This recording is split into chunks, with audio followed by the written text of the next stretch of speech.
ସ୍ୱଚ୍ଛ ଭାରତ ସୁସ୍ଥ ଭାରତ ଗଢ଼ିବାରେ ଆମେ ଆସ ଗାଁ ସାହିରୁ ଆରମ୍ଭ କରି ସୁସ୍ଥ ରଖିବା ପରିବେଶ। ଅଳିଆ ଆଉ ଆବର୍ଜନାକୁ ଡଷ୍ଟବିନରେ ରଖି ଜୈବ ସାର ତିଆରି କରି ସବୁଜ କରିବା ମାଟି। ଆଉ କ'ଣ କରିବା? ଝାଡ଼ୁ ଧରିବା, ସଫା କରିବା, ବିଶ୍ୱର କୋଣ ଅନୁକୋଣ ପାଇଖାନା ଯିବା, ସୁସ୍ଥ ରହିବା, ରଖିବା ଦେଶର ଟାଣ।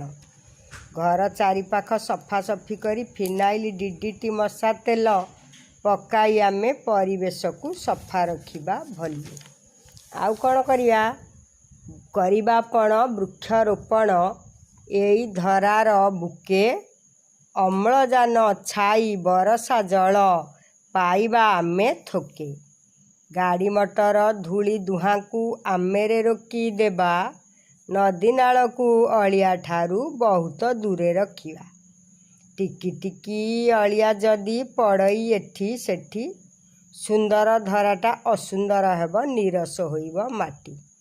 ବୃକ୍ଷରୋପଣ କର, ପୃଥିବୀ ବଞ୍ଚାଅ, ସ୍ୱଚ୍ଛ ଭାରତ ସୁସ୍ଥ ଭାରତ। ଜୟ ଭାରତ ମାତା।